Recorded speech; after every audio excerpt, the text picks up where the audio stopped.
छोटा सा गांव था, नाम था मोहनपुर। उस गांव में एक 200 साल पुराना कुआं था। लोग कहते थे हर रात उस कुएं से एक रोती हुई लड़की की आवाज सुनाई देती है।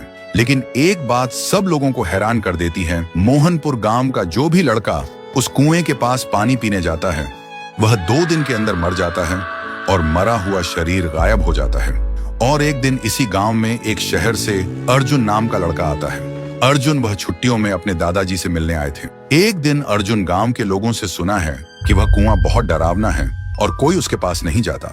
लेकिन अर्जुन सोचते हैं डर सिर्फ अंधविश्वास है और कुछ भी नहीं।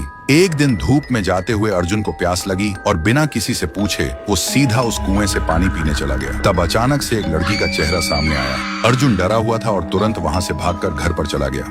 उस रात उसे नींद नहीं आती।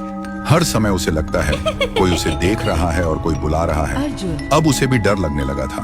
फिर सुबह अर्जुन ने एक बुजुर्ग से पूछा, चाचा ये कुआं इतना डरावना क्यों है? चाचा ने बोला, यह कुआं बहुत पुराना है। यहाँ से आधी रात में एक लड़की की रोते हुए आवाज निकलती है और वह लड़की हमेशा लड़कों को ही अपना शिकार बनाता है। आज तक इसका राज कोई समझ नहीं पाया। इस बात को सुनकर अर्जुन वहां से निकल पड़े और घर में आकर एक पाखंडी बाबा को कॉल करके बुलाता है ताकि इसका राज क्या है वह जान पाए। और आखिरी दिन पाखंडी बाबा आता है और गांव के सभी लोग इकट्ठा होता है। पाखंडी बाबा उस कुएं को देखकर कांपते हुए कहता है कि यह तो बहुत ही भयानक है। कुएं के अंदर जो भी है उसको पकड़ना मेरे बस के बाहर है। ऐसे बोलकर पाखंडी बाबा उस गांव से निकल पड़े।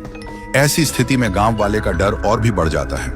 अर्जुन के मन में सवाल उठते हैं कि उस दिन मैंने जो देखा क्या वह मेरा वहम था, और आज तांत्रिक ने क्या देखा जो डर के भाग गया। आखिरी दिन अर्जुन आधी रात में कुएं के पास एक पेड़ के पीछे छुप जाता है। अर्जुन देखा है कि कुएं के अंदर से एक अजीब सा रोने वाला लड़की का आवाज सुनाई देता है और तभी कुएं के अंदर से एक लड़की बाहर निकलती है। थोड़ी देर बाद एक लड़का गाड़ी लेकर गांव से गुजरता है। वह लड़की उसके सामने आ जाती है और लड़की उस लड़के को मार देता है और लड़के का शरीर गायब हो जाता है। अर्जुन यह सब देखकर हैरान रह जाता है। उसके दिमाग में एक ही सवाल घूमता है कि यह लड़की कौन है जो लड़के को ही अपना शिकार बनाते हैं, लड़कियों को क्यों नहीं? तो दोस्तों, अगर आपको जानना है कि उसे कुएं में वह लड़की कौन था और वह सिर्फ लड़कों को ही क्यों अपना शिकार बनाती है, तो कमेंट करो, पार्ट 2 चाहिए।